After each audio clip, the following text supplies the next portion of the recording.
Há algumas semanas atrás, eu disse aos irmãos que nós iríamos iniciar uma série de estudos sobre o tema A Besta do Apocalipse. E hoje nós vamos fazer isso, nós vamos dar início a esta série de reflexões. Mas antes recebam minha palavra de gratidão pelas orações, pelo cuidado, pela atenção. Esses últimos dias lá em Recife foram dias muito tensos, mas Deus nos abençoou, a misericórdia de Deus esteve conosco. E aqui estamos também, e eu faço isso em meu nome, faço em nome da Cláudia, da família dela, agradecido aos irmãos pelo cuidado em oração que estiveram conosco ao longo deste tempo.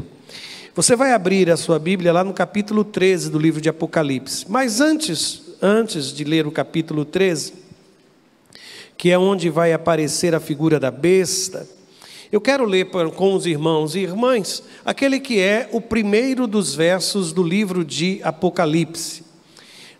O primeiro verso vai dizer assim: revelação de Jesus Cristo, que Deus lhe deu para mostrar aos seus servos o que em breve há de acontecer. E o versículo continua dizendo, por favor, deixa eu voltar aqui. Pronto. O que há de acontecer. Ok, aqui. Ele enviou o seu anjo para torná-la conhecida ao seu servo João. Esses são os dois primeiros versos do livro de Apocalipse. E é interessante perceber que a primeira palavra que ali aparece, notem, a primeira palavra é a palavra revelação, estão vendo? E essa palavra, na verdade, é a tradução, é aquilo que significa a palavra Apocalipse. Muita gente associa a ideia de Apocalipse com o final do mundo, com o fim dos tempos. Mas Apocalipse não significa isso. Apocalipse, na verdade, significa revelar, tornar conhecido. E para mim, um dos exemplos mais clássicos para explicar esta expressão é aquela experiência que todos nós um dia tivemos, quando tirávamos fotografias e depois levávamos o filme para revelar. Então, uma vez revelado, nós víamos o que estava ali registrado. Portanto, o livro de Apocalipse não tem o papel de esconder, mas de tornar conhecido. E eu já fico imaginando a pergunta agora do seu coração. Se assim é, por que a gente não consegue entender?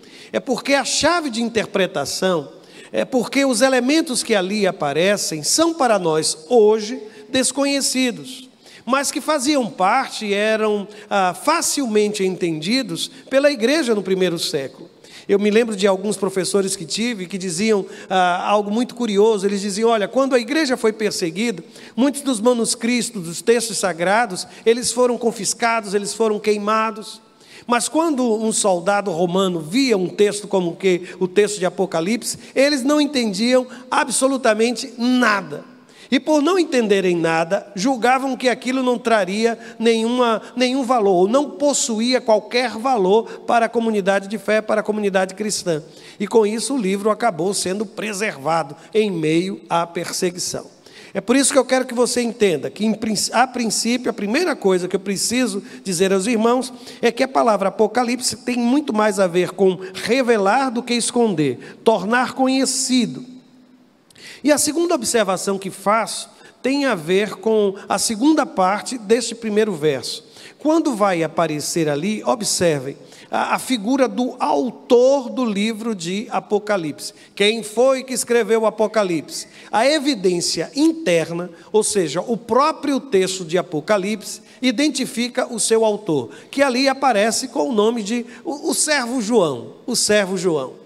A maioria dos comentaristas, estudiosos do Novo Testamento, identificam que o João que escreveu o livro de Apocalipse é o mesmo João que escreveu as epístolas, é o mesmo João que escreveu o Evangelho. Dos apóstolos do Senhor, a tradição diz que foi João o que morreu em mais avançada idade. As obras escritas por João permeiam assim o final do primeiro século, coisa do ano 90, e isso é muito relevante, muito relevante. Mas há opiniões contrárias, Eu me lembro de ter, na década de 80, conhecido um material que defendia a tese de que nós não teríamos em João um personagem, mas que seria como que uma escola, que João teria trazido para si alguns discípulos que continuaram escrevendo textos e atribuindo àquele que era o seu mestre. É aquilo que a gente chama de pseudo-epígrafo. É como alguém que escreve um texto e como se fosse em homenagem ao seu tutor, em homenagem ao seu mentor, coloca como autor da obra, não ele mesmo, mas aquele que o inspirou. Pessoalmente, eu ainda faço parte daqueles que acreditam que o texto do livro de Apocalipse foi escrito, sim, pelo nosso querido, amado apóstolo João. E uma das evidências para mim tem a ver com o próprio texto, com aquilo que eu mencionei, as chamadas evidências internas. Veja o versículo de número 9, eu coloquei ele já aqui na projeção. Ele vai falar de si mesmo e ele diz assim: eu, João, irmão e companheiro de vocês no sofrimento, no reino e na perseverança em Jesus, estava na ilha de Pátimos. E aí ele diz: por causa da palavra de Deus e do testemunho de Jesus. É interessante porque esse texto, ele prolonga a ideia ou a identificação do autor. E quando o escritor João fala de si mesmo, notem o que ele diz. Ele se diz companheiro da igreja. E ele diz companheiro em quê? No sofrimento, no reino e na perseverança em Jesus. A forma como ele escreve, a forma como ele trata a igreja, o amor que ele revela em suas palavras, para mim, não deixam dúvidas que eu estou diante de um texto escrito, sim, pelo apóstolo João. E onde ele estava quando escreveu esse texto? A resposta está também no versículo 9. Onde ele estava? Ali está escrito: estava na ilha de Pátimos. Se você já leu o Novo Testamento, sabe que, por exemplo, quando Paulo escreve as suas cartas, ele não identifica o lugar de onde ele está escrevendo.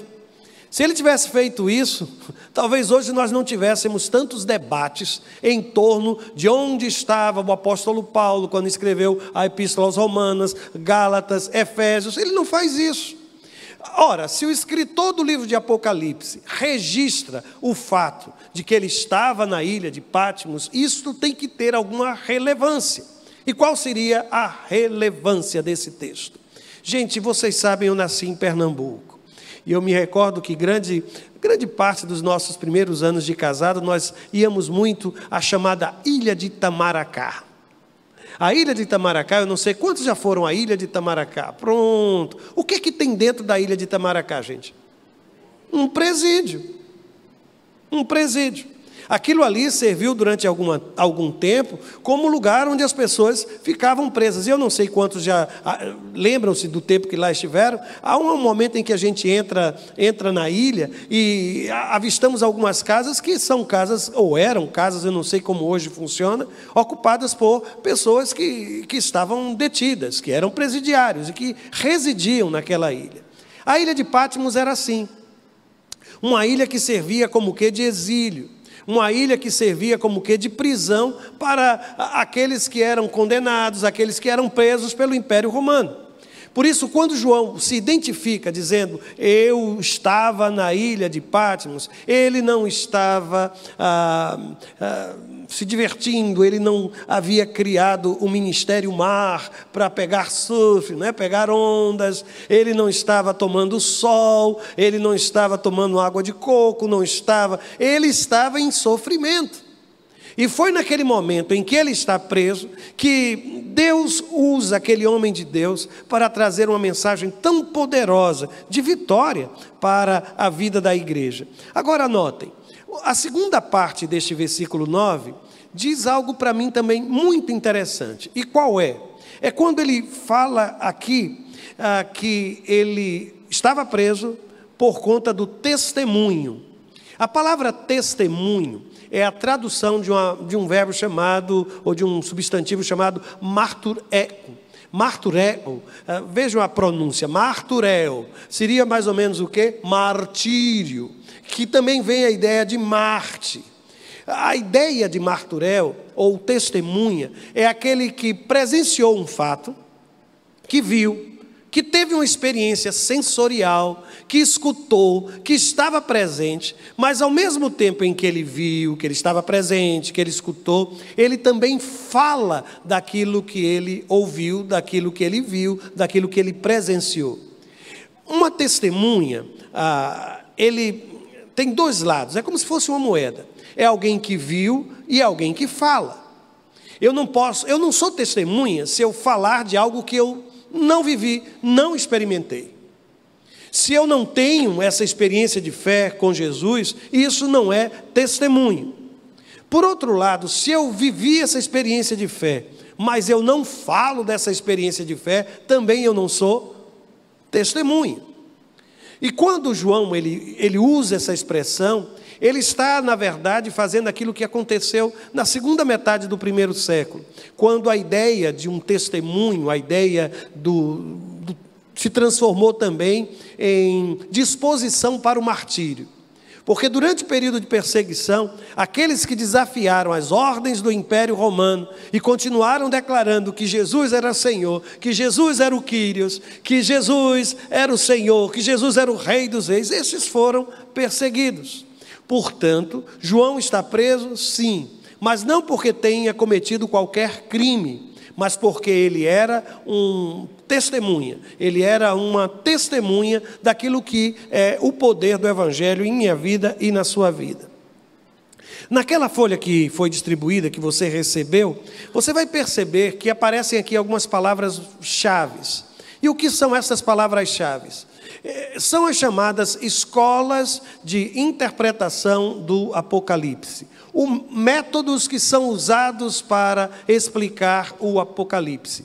Essas 4 divisões aqui são clássicas, mas existem outras possibilidades.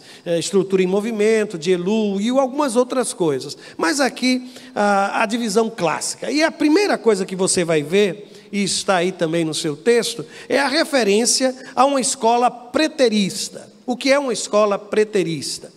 É aquela criatura que abre o livro de Apocalipse e quando lê o livro de Apocalipse, ele sustenta a tese de que tudo que ali está escrito já aconteceu. Tem a ver com pretérito, com o passado. Tem a ver com aquilo que foi a história da igreja no primeiro século. E isso, para o preterista, tudo que ali acontece deve caminhar até ao ano 70, quando Jerusalém foi destruída. Portanto, aqueles que vão ler o texto de Apocalipse e são adeptos à chamada escola preterista, vão entender que todas aquelas figuras se referem a Roma, se referem à perseguição feita pelos imperadores romanos, não fazem qualquer associação com os nossos dias ou com dias futuros. A segunda escola que aqui aparece é a escola que é chamada de historicista. O que defende essa interpretação historicista? De que o texto de Apocalipse, ele revela momentos históricos vividos ao longo de todos os séculos de cristianismo. Só que, por exemplo, o capítulo de 1 a 11, ele vai descrever a história da igreja desde os dias de João até o retorno de Jesus. E depois de 12 a 22, ele vai falar do conflito celeste, no final de todas as coisas. A terceira escola que aqui aparece é uma escola chamada idealista. O que acontece com essa escola idealista? Ela não atrela, não associa aquilo que está escrito no livro de Apocalipse com nenhum fato histórico específico. É como se ele dissesse assim: o que a gente tem são princípios. O que a gente tem no livro de Apocalipse são verdades que podem ser aplicadas ao longo da história em diferentes situações.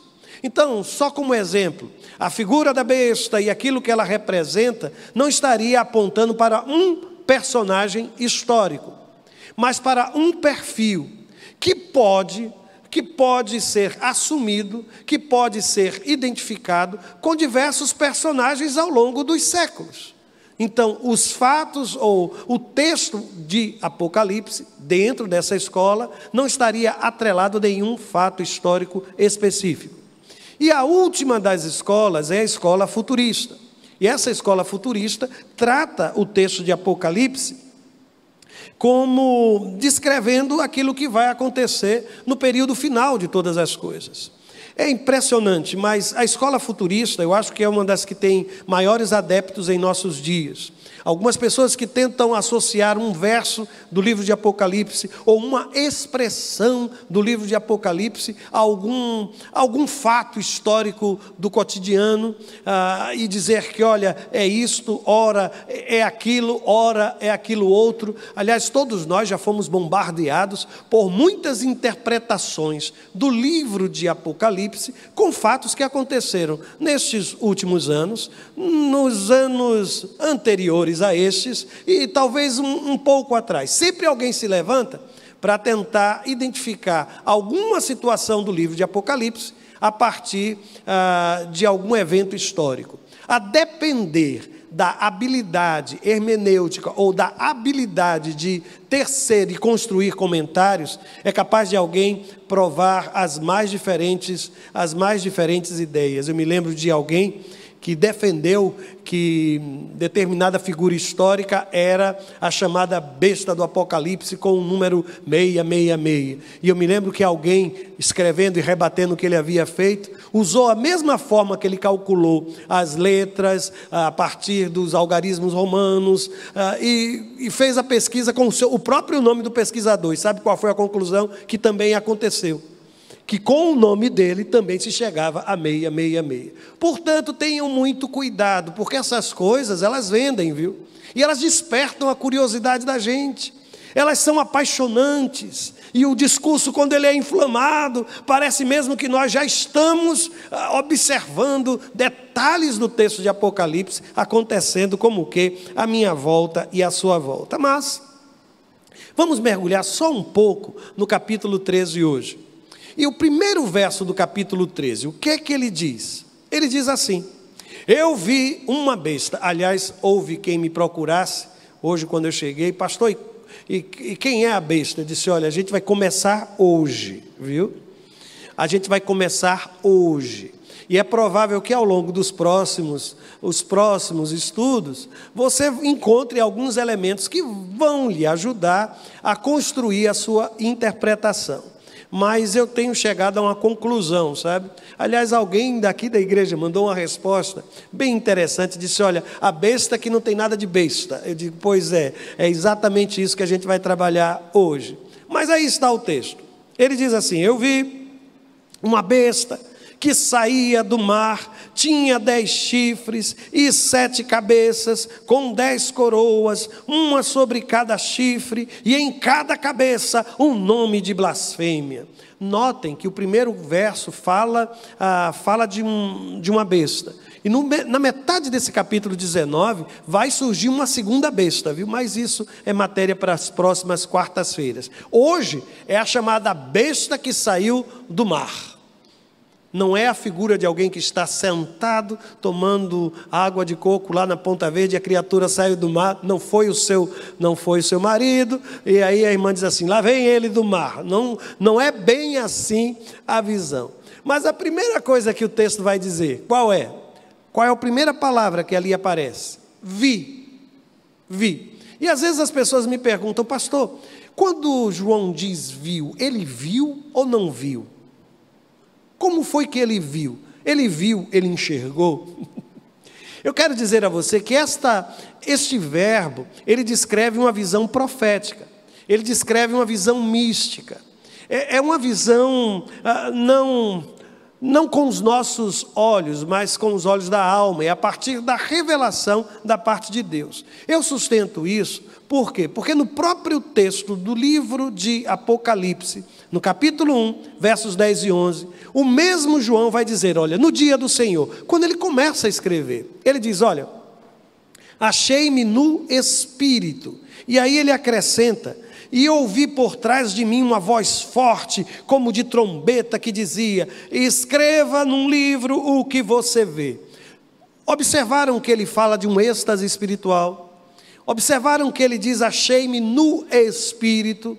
Portanto, o que está passando diante dos olhos de João é, na verdade, uma visão de natureza profética. Deus revela ao coração de João tudo aquilo que ele vai escrever. E ele vê com uma missão. Você vai ver e vai escrever cada uma destas coisas. Portanto, nós precisamos entender primeiro isso. Que a ideia aqui é a ideia de uma visão de natureza espiritual, de uma natureza mística, de uma natureza profética. Agora, o curioso naquele texto, irmãos e irmãs, quando ele diz, eu vi uma besta, ele lembra uma besta que saía do mar, a outra besta vai sair da terra, mas essa sai do mar. E às vezes as pessoas perguntam, por que essa besta está saindo do mar? Provavelmente nós temos aqui uma referência paralela interessante. Em Apocalipse capítulo 17, versículo 15, veja o que está escrito. Então o anjo me disse, as águas que você viu, onde está sentada a prostituta, são povos, multidões, nações e línguas. Qual é a associação que costuma ser feita?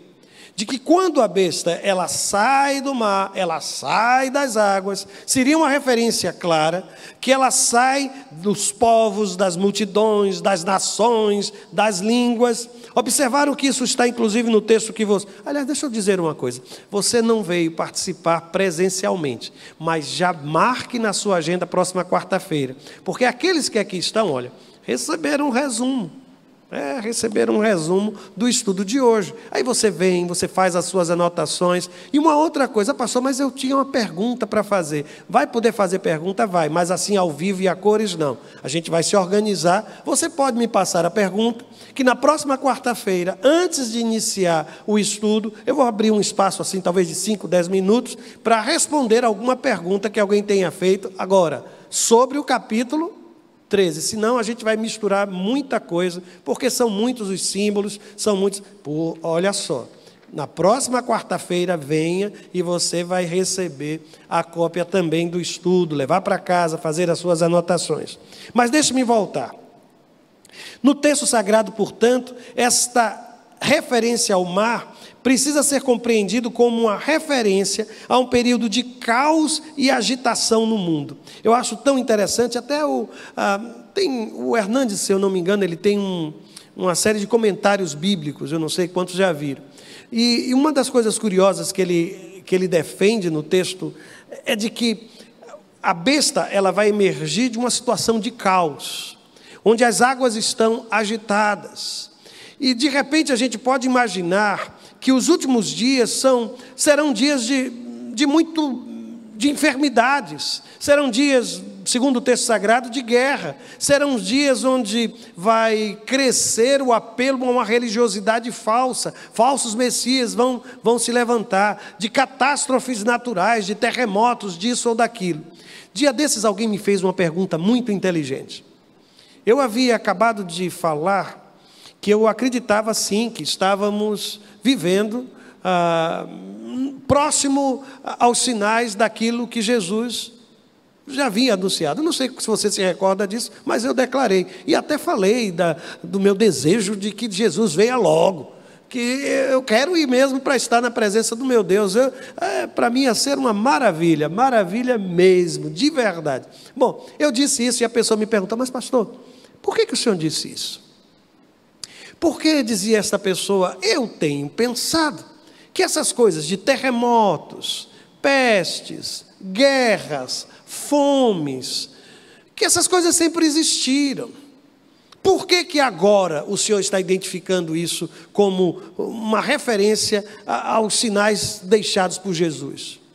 Sabe aquele momento em que você recebe assim uma revelação, quase na ilha de Patmos, assim que você tem, naquele momento, sabe o que me veio ao coração? Eu disse a ele o seguinte, olha, de fato você está correto, essas coisas sempre existiram, mas eu disse a ele, olha, a sensação é que eu estou num grande concerto, e uma peça, sabe, musical está sendo tocada por uma grande orquestra, e de repente, em um outro momento, entra o oboé, vai entrar o violino, vão entrar as cordas, mas tem uns momentos na música, especialmente quando ela está chegando no fim, você já viu que entram todos os instrumentos, e aí vem aquele, eu não sei nem como é que se chama isso, mas tem aquele momento de apogeu na música, em que todos os instrumentos, e eles tocam de uma forma e que a gente é arrebatado quando escuta algo assim. Acontece aqui em nossas cantatas, não tem uns momentos em que todas as vozes entram todos os instrumentos, é um momento de ápice. Eu digo, olha, a sensação que eu tenho é que de fato todos os instrumentos já estavam tocando, mas nós agora estamos ouvindo todos tocando ao mesmo tempo. Todas as coisas estão acontecendo em uma mesma situação. Nós estamos sim vivendo um momento crítico em nossa sociedade. A minha percepção tem sido essa, de que eu estou assistindo uma orquestra, chegando no auge da apresentação, e todos os instrumentos estão acontecendo, todos os sinais estão se multiplicando à minha volta. E sabe o que é que eles estão dizendo? Jesus está voltando. Jesus está voltando. Jesus está voltando. Mas aí, irmãos, nesse texto sagrado, há algo para mim também interessante. Eu vou voltar ao versículo 1 do capítulo 13. O que foi que ele disse? Eu vi uma besta, e essa palavra besta, porque aqui no Nordeste, besta não tem o significado do Apocalipse. João certamente não era um nordestino, porque besta é uma pessoa besta, não é, irmãos? Besta. Um besta é uma pessoa besta. E o nordestino ainda acrescenta uma letra A e ainda coloca um ado no final. Fica um abestado, não é, irmão? Não tem qualquer significado nordestino no texto de Apocalipse. A palavra aqui usada na língua grega, ela significa um animal feroz, um animal selvagem, um animal perigoso. E que às vezes essa mesma palavra era utilizada para a gente, porque tem gente que é muito besta, né, irmãos? Que quando fica enraivecido, parece que está bufando pelo nariz. Está quase saindo para chifrar quem encontrar pela frente. Então essa palavra besta, tanto era utilizada para animais, como para pessoas, com atitudes selvagens, com atitudes horrendas, ou até para seres espirituais. Portanto, a figura da besta daqui não é uma figura frágil, é, na verdade, uma figura muito forte e, aliás, perigosa. Aliás, o perigo que essa besta representa está aí, irmãos. Veja como é que ela é. O quadro é terrível. Ele fala de uma besta que tinha quantos chifres? 10 chifres. Tinham quantas cabeças? 7 cabeças. E com 10 coroas, ou diadema. Porque, eu já disse aqui, nós temos 2 palavras na língua grega que são traduzidas por coroa. Uma é a coroa que é diadema, e a outra é a coroa que é Stéfanos. A coroa aqui é a coroa de rei, é a coroa de poder, é a coroa de diadema, não é a coroa Stéfanos, não é a coroa de um corredor que ganhou uma corrida. Portanto, aqui, tudo que o irmão está vendo ali tem a ver com poder. E aqui me perdoem a forma como vou dizer-lhes, mas eu preciso dizer isso. Chifre, na língua grega, ou no conteúdo de Apocalipse, significava poder, viu, irmãos? Quanto mais chifre, mais poderoso. Não sei porque alguns estão tentando conter o riso, mas é de fato, irmãos. A palavra chifre, por quê? Porque a palavra chifre descreve a arma usada por um animal. O animal que tem chifres é um animal perigoso. Você quer acabar com o risco daquele animal, você acaba com o chifre dele. É por isso que chifre significa poder. E quando você olha para essa figura desta besta, que o texto sagrado vai me dizer que ela tem 10 chifres, você está diante de uma figura extremamente poderosa. Mas, por outro lado, além de ter 10 chifres, tem 7 cabeças. E aqui é uma referência à sabedoria, irmãos. E o número 7, perfeição. Então, o que é que você está entendendo? Que essa besta que se levanta é extremamente poderosa e extremamente inteligente. O que o texto está dizendo é que o mal não é burro. O mal é inteligente. E o mal, ele é poderoso. Não subestime o poder do mal. Porque ele é poderoso. E aí vem a ideia dos 10 chifres, e ele é também inteligente. E aí vem a ideia das sete cabeças. E o curioso é que o texto diz que a coroa não está sobre a cabeça, a coroa está sobre o chifre. Porque o poder está associado à ideia de uma ação de natureza política. Política, poder e inteligência e sabedoria. Esses três elementos estão sendo usados por uma figura de natureza satânica, irmãos. E aqui uma curiosidade, eu fiz questão de colocar o texto aqui. No capítulo 12, no versículo 3, vejam o que o texto vai dizer. Que então apareceu no céu outro sinal, um enorme... É o capítulo anterior. Um enorme dragão vermelho. E aí notem, com quantas cabeças? 7 cabeças. Com quantos chifres? 10 chifres. Tendo sobre as cabeças 7 coroas. No capítulo 12 é um poder de natureza espiritual. No capítulo 13 você viu que este poder se levanta entre as nações, entre os reinos. É um poder humano que se levanta. Só que o poder que se levanta no capítulo 13 tem a mesma descrição do poder espiritual do capítulo 12. O que é que isso nos faz enxergar, meus irmãos e irmãs? É que as cabeças que ali aparecem, que os diademas que ali aparecem, eles refletem, na verdade, aquilo que o dragão deu à besta. Todo o poder que a besta tem foi outorgado pelo dragão. O que é que o texto está dizendo? Que há por trás dessa liderança política que se levanta um poder espiritual do mal. O que é que o texto está dizendo? Que o diabo está por trás de tudo isso, irmãos. Que o diabo é aquele que está concedendo tal poder para a besta que se levanta entre as nações. É um poder demoníaco. Primeiro descrito como poder espiritual no capítulo 12, e depois como um poder humano que se levanta no capítulo de número 13. E aqui uma referência interessante, irmãos, é que, deixe-me ver aqui, no capítulo 14, que é o capítulo seguinte, no primeiro verso, aqueles, os 144 mil. Olha, eu vou só falar, não vou tratar do capítulo 14, porque eu já disse, a gente começa a misturar, são muitos os elementos. Mas esse 144, para mim, ele é tão lindo, irmãos, tão lindo. Por quê? Porque 144 é o resultado de uma multiplicação de 2 números. Qual é o número que multiplicado por ele mesmo é igual a 144? 12. Ora, o número 12 na Bíblia é símbolo do quê, irmãos? Quantas são as tribos, irmãs? Quantos são os apóstolos? Então, o povo de Deus no Antigo Testamento, simbolicamente representado pelos 12, as 12 tribos. O povo de Deus, simbolicamente representado no Novo Testamento, pelos 12 apóstolos. A multiplicação desse povo de Deus é igual a quanto? 144 mil. Então, a multidão, ela representa a multiplicação de todos aqueles que um dia adoraram ao Senhor, serviram ao Senhor, se entregaram ao Senhor ao longo da história. Mas fechado esse parêntese, notem que o que essa gente tem na sua fronte, na sua testa, é o nome do seu pai.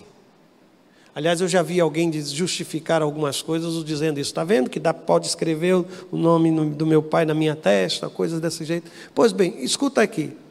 Enquanto você observa isso, a besta ela tem uma outra postura, porque o texto sagrado vai dizer que ela traz consigo os nomes que são nomes de blasfêmias. Nomes de blasfêmias. E eu fiz questão aqui de colocar... inclusive lá no texto do versículo 1, e em cada cabeça um nome de blasfêmia. Está acompanhando no versículo 1, não aparece essa expressão? Pois bem, o que a gente pode identificar aqui? Há quem sugira que esses nomes eles têm um fundo histórico. E qual seria o fundo histórico? A forma como eram nominados, eram chamados os imperadores de Roma. E aqui tem uma relação de nomes. Divos, admirável, divino, não é, irmãos? Depois vem Augustus, que é celebrado, consagrado ou sagrado. Dominus, aquele que tem o domínio. Kyrios, que quer dizer Senhor. E até Theos, o próprio imperador romano, ele também era chamado de Deus. Agora, Esses nomes, eles podem ser atribuídos a uma figura mortal? Pelo fato de alguém se sentar no trono de Roma, ele se tornou divino, ele se tornou Augusto, ele se tornou Senhor, ele pode ser adorado como Deus? Isso é blasfêmia, irmãos. E eu vou dizer uma coisa, eu fiquei pensando, eu vou dizer. Para mim, um dos perigos maiores hoje em dia, a fé, não é a incredulidade. Eu vou continuar. Eu acredito que hoje, um dos maiores problemas em relação à fé tem sido as ideologias. A grande ameaça à fé nos dias de hoje não é o ateísmo. E aqui eu termino. Seja de um lado ou do outro, viu? Seja de um lado ou do outro. Porque a minha fidelidade, o Augusto para mim, sabe, irmãos? Aquele que é, deixa eu usar as outras expressões, né? O Divus, o Dominus, o Kyrios, é Jesus. E ninguém pode roubar o lugar do meu Senhor na minha vida. Somente Ele. Somente Ele.